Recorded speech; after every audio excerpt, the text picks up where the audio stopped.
For about 5 years prior to me entering the service, I was experiencing symptoms of psychosis, and I really didn't know anything about psychosis or what the symptoms were. So I was a bit more quieter than I would usually be, so I'd zone out a lot. I wasn't as bubbly and happy and friendly as I usually was. My marks at school dropped. My teachers saw that I wasn't inputting much in my work, and I guess, I just wouldn't want to go out with my friends as well. You can be confused, and you can even see the change in yourself. Not only do your friends and your family see a change in you, but you can tell you're changing and you really don't know what it is. So it is confusing, and with psychosis, I guess it's like a mind inside your mind, and you can't control it. I would see shadows and things running across the room that obviously no one else would see, and that's very distressing at school.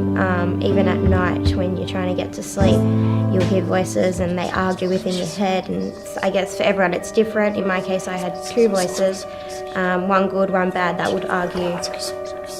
With something such as the voices in your head or things distracting you at school, easy distractions, you're not able to focus at school. With friends and things like that, it impacts how you're communicating with your friends, the relationship you're building with them, and you just sort of don't want to be at school anymore. You'd want to just go home and, I guess, not get up in the morning to go to school. I was a very outgoing person, especially before all the psychosis things.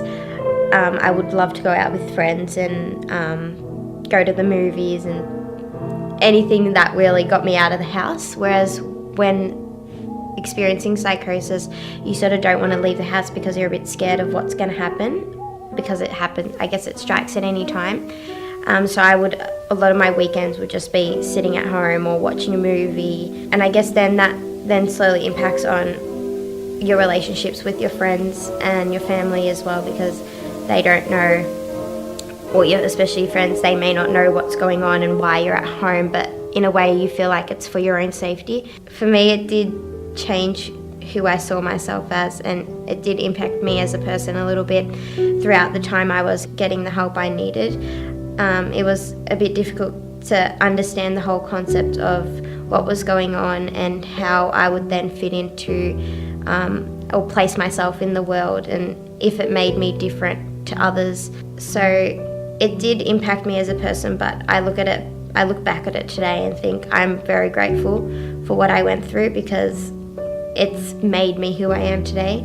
I think everyone has their own troubles and things going on in their lives, and we shouldn't be too quick to judge people from, I guess, don't judge a book by its cover, because no one knows what's going on within the people they see out on the streets or anything today. So I think you just have to always be able to find a positive and the light in every situation and within every person, because everyone has got a light and some people just have to learn to find it, sort of thing.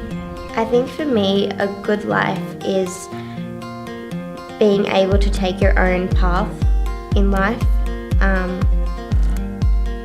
and choosing a path that makes you happy.